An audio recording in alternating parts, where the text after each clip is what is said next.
एक छोटा सा शहर था। उस शहर में राहुल नाम का एक लड़का रहता था। एक दिन राहुल अपने पिताजी रामलाल और माताजी शांति जो अंधे होते हैं। पिताजी, स्कूल की छुट्टियां पड़ गई हैं। मैं मामा जी के घर दिल्ली घूमने जाना चाहता हूँ। क्या मैं जा सकता हूँ? हाँ हाँ बेटा, क्यों नहीं। मैं कल ही तुम्हारी ट्रेन की टिकट करा देता हूँ। तुम ट्रेन में आराम से चले जाओगे। राहुल बेटा, ट्रेन में जरा ध्यान रखना अपना और कहीं उतरना मत। आप भी ना पिताजी, अब मैं बड़ा हो गया हूँ और अपना ध्यान रख सकता हूँ। आप चिंता ना करें और घर जाकर आराम करें। इस तरह रामलाल राहुल को दिल्ली की ट्रेन में बिठाकर आ जाता है। ओहो, फिर से वही पुरानी तोरी की सब्जी। मेरा तो मन ही खराब हो गया इसे देखकर। एक काम करता हूँ, अगले स्टेशन पर उतरकर देखता हूँ। अगर गर्मा गर्म पूरी छोले मिल जाए तो मजा आ जाएगा। अगले स्टेशन पर ट्रेन रुकती है। स्टेशन पर घना अंधेरा होता है। राहुल ट्रेन से उतरकर देखता है, उसे स्टेशन पर कोई नहीं दिखता। अरे ये क्या है? इस स्टेशन पर इतना सन्नाटा क्यों है? लगता है यहाँ सब खा पी कर बैठे हैं। ट्रेन से भी कोई नहीं उतरा। लेकिन राहुल को बड़े जोरों से भूख लगी होती है और वो स्टेशन पर यहाँ वहाँ देखने लगता है। तभी उसे थोड़ी दूरी पर रोशनी दिखाई देती है। लगता है वहाँ कोई कुछ बना रहा है। क्यों ना वहाँ चलकर देखूं, शायद कुछ खाने को मिल जाए। ऐसा कहकर राहुल रोशनी की तरफ बढ़ जाता है। राहुल पूरी छोले का स्टॉल देखकर बहुत खुश हो जाता है। स्टॉल के पास कोई नहीं होता। वाह, मजा आ गया। पूरी छोले का स्टॉल, आज तो मजा आ जाएगा। लेकिन इस स्टॉल के पास कोई क्यों नहीं है? अरे कोई है भाई यहाँ? अरे आ जाओ, मेरी भूख से जान निकली जा रही है। राहुल यहाँ वहाँ देख ही रहा होता है, तभी स्टॉल के पास एक औरत लंबा सा घूंघट किए हुए आ जाती है और राहुल से बोलती है, आप बहुत मजाकिया हो बच्चे, ये मेरा स्टॉल है, बोलो क्या खाना है। मुझे माफ कर दीजिए मैडम, मैं ज्यादा ही चिल्ला गया। मुझे बहुत जोरों की भूख लगी है, शायद इसीलिए। वैसे आपकी दुकान पर बर्गर तो है नहीं, जो है वही खिला दो। राहुल की बात सुनकर औरत हंसने लगती है और राहुल को पूरी छोले दे देती है। राहुल भी जल्दी से खाने लगता है। वाह, टेस्ट तो बहुत ही अच्छा आ रहा है। इन्हें खाकर आज तो मजा आ जाएगा। लेकिन तभी राहुल को छोले में एक आदमी की कटी हुई उंगली दिखती है। राहुल डर जाता है और जोर से चिल्लाने लगता है, कटी हुई उंगली, छोले में आदमी की उंगली है। कौन हो तुम? कौन हो? राहुल को ऐसे चिल्लाते देख औरत अपना घूंघट उठा देती है। घूंघट के अंदर से एक भयानक चुड़ैल निकलती है। चुड़ैल के पास बच्चे, तुम्हें क्या असली के छोले पूरी मिलेंगे? ये तो उन आदमियों के टुकड़े हैं जो तुमसे पहले यहाँ छोले पूरी खा कर गए हैं। चुड़ैल को देखकर राहुल की सिट्टी पिट्टी और गुम हो जाती है। वो वहाँ से भागने की कोशिश करता है, लेकिन डर के मारे उसके पैर वहीं रुक जाते हैं। राहुल चुड़ैल से बोलता है, मुझे जाने दो चुड़ैल जी, मेरे से गलती हो गई। जो मैं इस स्टेशन पर उतरा, मैं अब जिंदगी में कभी पूरी छोले नहीं खाऊंगा। मुझे जाने दो। बहुत मजाक किया है तू, इस समय भी मजाक कर रहा है। अगर तुझे जाने दूंगी तो मारूंगी मैं किसे? अब तू कहीं नहीं जा सकता। चुड़ैल की धमकी सुनने के बाद राहुल और डर जाता है और चुड़ैल से बोलता है, चुड़ैल जी, मुझे जाने दो। मैं अपने अंधे माता पिता का एक ही बच्चा हूँ। मेरे सिवाय उनका इस दुनिया में कोई नहीं है। अगर आपने मुझे मार दिया तो वो भी मेरे गम में मर जाएंगे। राहुल की बात सुनकर चुड़ैल सोच में पड़ जाती है और बोलती है, पता नहीं क्यों लड़के, तेरी बातों पर मुझे विश्वास हो रहा है, लेकिन तू मुझे सच तो बोल रहा है। चुड़ैल जी, मैं सच कह रहा हूँ। मेरी माँ कहती है कभी झूठ नहीं बोलना चाहिए, चाहे तुम्हारी जान ही क्यों न चली जाए। सही कहती है तुम्हारी माँ। तुम मुझे अच्छे लगे बच्चे, मैं तुम्हारी जान नहीं लूंगी। चल राहुल वहाँ से जाने के लिए जैसे ही मुड़ता है, देखता है कि उसकी ट्रेन वहाँ से चली गई है। अरे चुड़ैल जी, मैं जाऊंगा कैसे? मेरी ट्रेन तो यहाँ से चली गई है। अब मैं दिल्ली कैसे पहुँचूंगा? वहाँ मेरे मामा जी मेरा इंतजार कर रहे होंगे, वो भी परेशान होंगे। तुम बड़े भोले हो राहुल। ये क्या कोई आखिरी ट्रेन है? क्या दिल्ली की अभी दूसरी ट्रेन आती ही होगी? तुम चिंता मत करो, वैसे भी मैं हूँ न यहाँ। फिर राहुल चुड़ैल के साथ बैठकर ट्रेन का इंतजार करने लगता है। तभी चुड़ैल राहुल के लिए पूरी छोले लेकर आती है। राहुल बेटे, तुम्हें भूख लगी थी ना? ये लो, ये पूरी छोले खा लो। राहुल घबरा जाता है और पीछे हट जाता है। नहीं, चुड़ैल जी, मुझे भूख नहीं लगी। वैसे भी आपको देखकर मैं डर गया था और मेरी भूख भी मर गई। डरो मत, ये असली के छोले पूरी है। मुझे पता है तुम्हें जोरों की भूख लगी है, लो खाओ। चुड़ैल के बोलने पर राहुल उससे छोले पूरी की प्लेट ले लेता है और डरते डरते खाने लगता है। जैसे ही राहुल पहला टुकड़ा मुंह में डालता है, वो खुश हो जाता है। वाह चुड़ैल जी, मजा आ गया। ऐसे पूरी छोले तो मैंने अपनी पूरी जिंदगी में नहीं खाए। सच में मुझे अपनी माँ की याद आ गई। फिर राहुल भूख की वजह से सारे पूरी छोले खा जाता है और चुड़ैल से बोलता है, चुड़ैल जी, अगर आप बुरा न मानो तो मैं ये जान सकता हूँ कि आप चुड़ैल कैसे बनी और लोगों को ऐसे क्यों मार रही हैं? चुड़ैल राहुल की बात सुनकर सोच में पड़ जाती है और बोलती है, बेटा, मेरा नाम रीता है। मैं बहुत गरीब थी और इस स्टेशन पर भीख मांगकर गुजारा किया करती थी। एक दिन मुझे पूरे दिन कोई भीख नहीं मिली। मुझे बहुत जोरों की भूख लगी थी। मैं एक पूरी छोले वाले के स्टॉल पर गई और उससे खाने के लिए पूरी छोले मांगे, पर उसने मुझे जोर से धक्का दे दिया, जिसकी वजह से मैं ट्रेन के नीचे आ गई और मेरा 2 साल का बेटा राजू भी उस हादसे में मारा गया। आपके साथ तो बहुत बुरा हुआ था चुड़ैल जी, तो आपने उस दुष्ट से बदला नहीं लिया, उससे सबक नहीं सिखाया? ऐसे दुष्ट को तो मार डालना चाहिए था। बेटा, मैंने भी ऐसा करने का सोचा, लेकिन वो आदमी यहाँ से जा चुका था और बहुत ढूंढने पर भी मुझे नहीं मिला। लेकिन मेरे राजू की मौत मुझे आज तक परेशान कर रही है। मैं आज भी भटक रही हूँ। ऐसा कहकर चुड़ैल रोने लग जाती है। उधर राहुल को पता चलता है कि दिल्ली जाने वाली ट्रेनें कई दिनों के लिए कैंसिल हो गई हैं। चुड़ैल जी, दिल्ली जाने वाली तो सारी ट्रेनें कैंसिल हो गई हैं। अब मैं दिल्ली कैसे जाऊंगा? अगर मैं दिल्ली नहीं पहुंचा तो मेरे मामा जी और मेरे माता पिता बहुत परेशान होंगे। राहुल, तुम मेरे बेटे जैसे हो। तुम मेरे साथ रहो जब तक दिल्ली की ट्रेनें दोबारा नहीं चलने लगती। इसी बहाने मैं समझ लूंगी कि मेरा राजू मेरे पास वापस आ गया। चुड़ैल के बोलने पर राहुल चुड़ैल के साथ ही रुक जाता है। चुड़ैल भी राहुल को बड़े प्यार से रखती है और तरह तरह के पकवान राहुल को बनाकर खिलाती है। चुड़ैल जी, आप तो बिल्कुल मेरी माँ की तरह ख्याल रखती हो।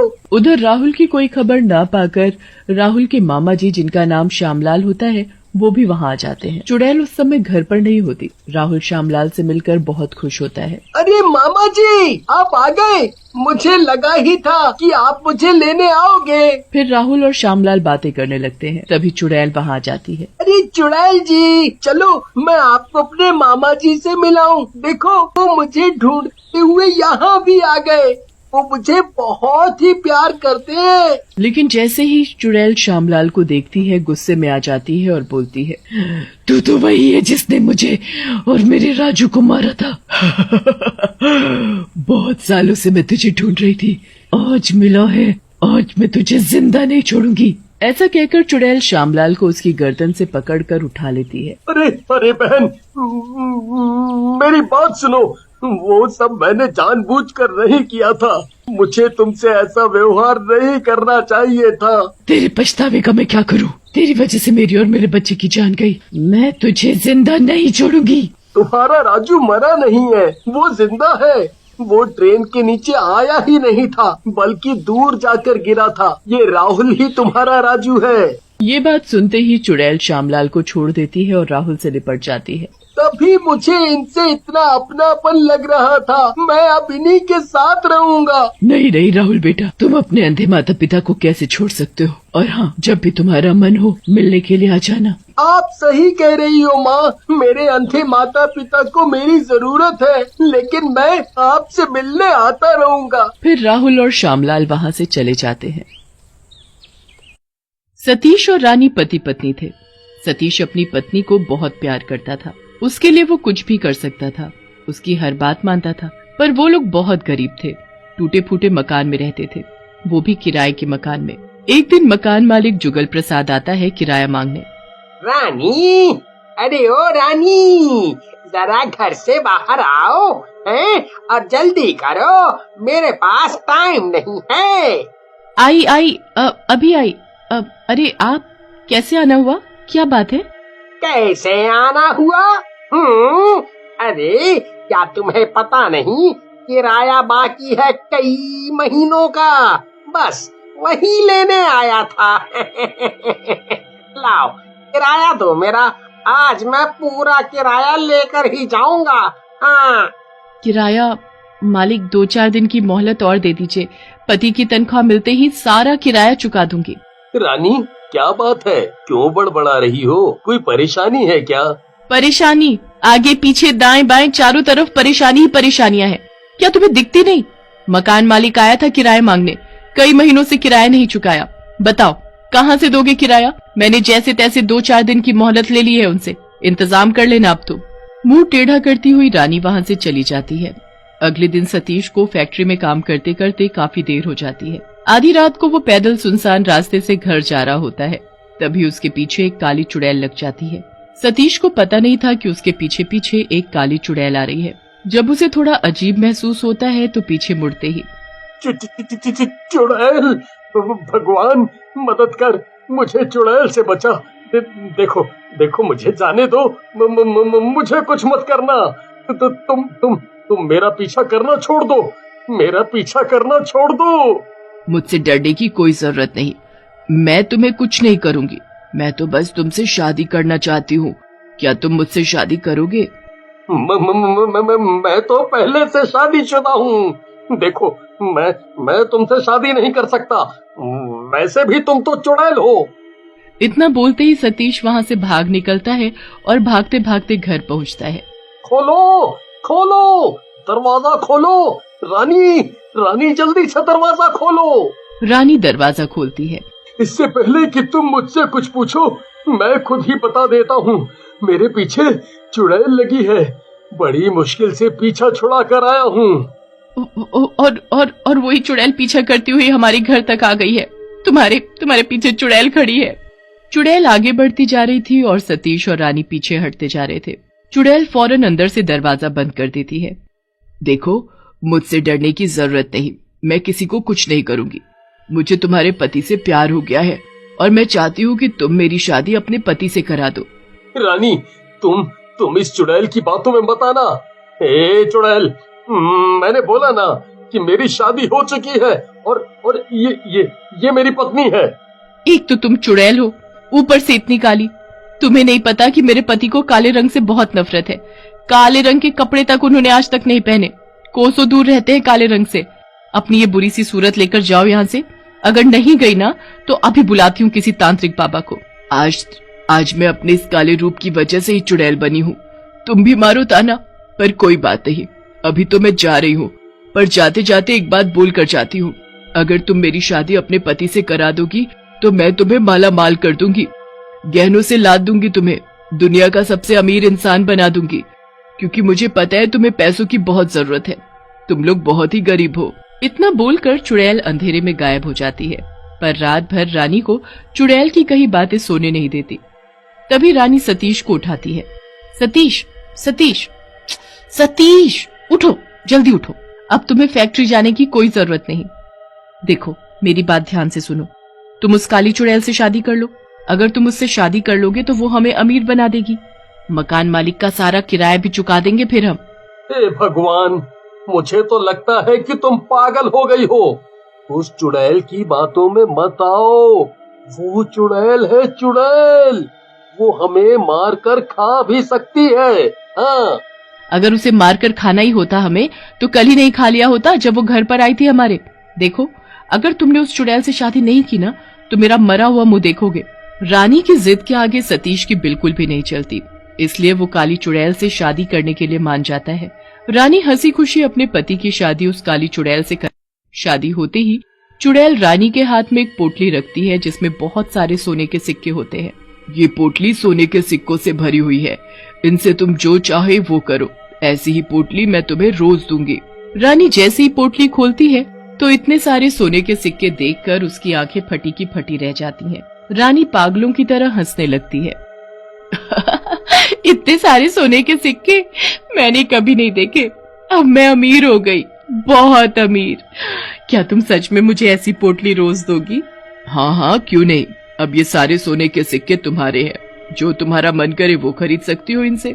रानी सिक्कों की पोटली लेकर घर में चली जाती है और उन्हें गिनने लगती है। सतीश, क्या तुम्हें नहीं चाहिए सोने के सिक्के? मैं तुम्हें भी एक सोने के सिक्कों से भरी पोटली दे सकती हूँ। उन सिक्कों से तुम अपनी खुद की फैक्ट्री खोल सकते हो। किसी और के यहाँ नौकरी करने की तुम्हें जरूरत नहीं होगी फिर। मुझे नहीं चाहिए सोने के सिक्के। मैं अपने काम से बहुत खुश हूँ।